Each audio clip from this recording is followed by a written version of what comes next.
नमस्कार सब लोगों को।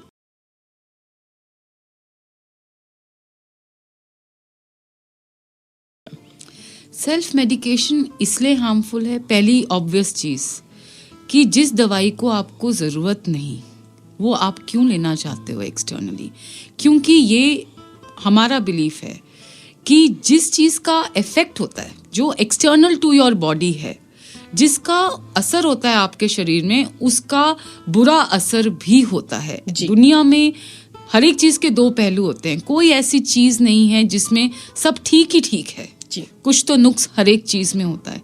तो जिसका the drug which does not have a side effect will have no effect on your body, तो it is as good as कि आपने लिया ही नहीं जी। तो पहली तो ये प्रिंसिपल कि जब ज़रूरत नहीं तो क्यों आर्टिफिशियल चीज़ें लेना। दूसरा, सेल्फ मेडिकेशन जो अदर देन एंटीबायोटिक्स है कि कुछ तो है कि MBBS में बहुत टाइम लगता है, पढ़ते हैं, पढ़ाते हैं, समझते हैं कि अब जैसे खांसी को ही ले लीजिए।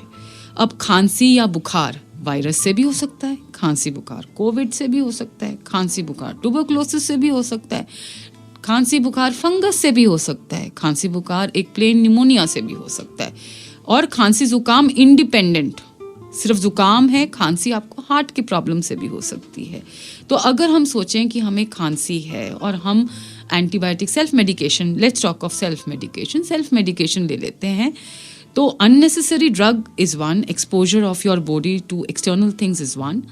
दूसरी चीज़ ये है कि आपको नहीं पता कि किस चीज़ की वजह से आपको ये हो रहा है, तो आप you will delay the diagnosis. And अगर कोई चीज़ को आपको, जैसे आप कभी चोट भी लगती है, आप उसको अटेंशन नहीं देते तो वो 2-3 दिन में बढ़ जाती है, फिर आपको जाना पड़ता है कि अच्छा चीरा लगेगा या कुछ लगेगा।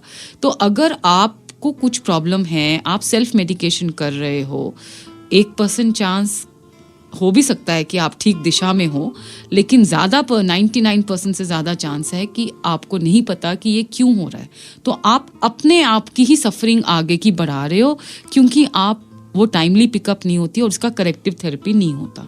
थर्ड है सेल्फ मेडिकेशन, जहाँ तक कि एंटीबायोटिक्स का सवाल है, वो जैसे मैंने ऑलरेडी आपको बता दिया है कि जितना एंटीबायोटिक्स लोगे वो बैक्टीरिया अपने आप को उतना ही स्ट्रॉन्ग करेगा। ये सर्वाइवल ऑफ द फिटेस्ट या आपका एवोल्यूशन, डार्विन्स थ्योरी, ये आपका नेचर का लॉ है। तो वो बैक्टीरिया क्या या हम क्या या कोई एनिमल क्या, कि अगर आपको रिपीटेड एक्सपोजर हो रहा है किसी डिफ़िकल्टी से, आप कुछ ना कुछ उसका वाया मीडिया निकाल ही लेते हो। तो इसीलिए सेल्फ मेडिकेशन को हम एनकरेज नहीं करते, ये इन द लॉन्ग रन ठीक प्रैक्टिस नहीं है।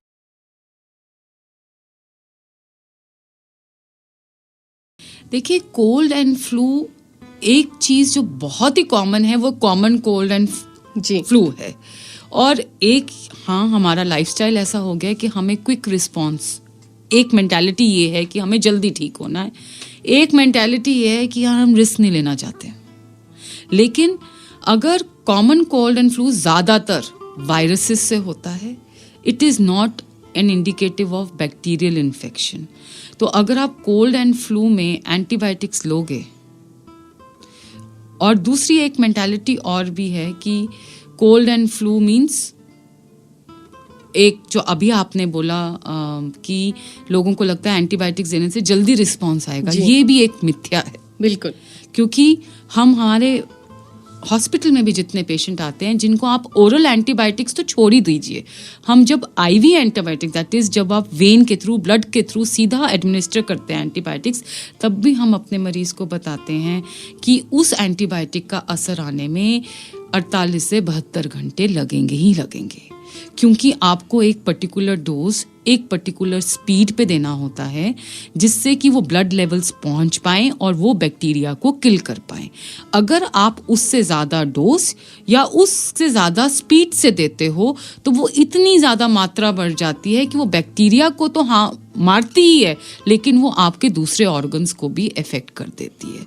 तो नॉर्मली ही अगर हम ये सोच के लेते हैं कि एंटीबायोटिक्स लेने से जल्दी रिस्पॉन्स आ जाएगा, तो वो एक गलत फहमी है।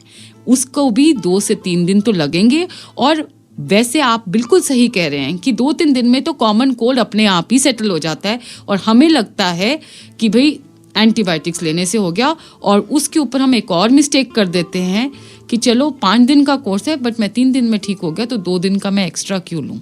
तो यानी ना आपने पहले तो लेना नहीं था, ना फिर आपने पूरा किया, बीच में छोड़ दिया, बैक्टीरिया को टाइम दे दिया कि चलो ये लेवल है एंटीबायोटिक का, इतना ज़्यादा किलिंग भी नहीं है, टाइम मिल गया बैक्टीरिया को सर्वाइव करके अपनी इम्यूनिटी अगेंस्ट दैट एंटीबायोटिक पैदा करने का। Issued in public interest by Plea Charitable Trust, an initiative of Venus Remedies Limited.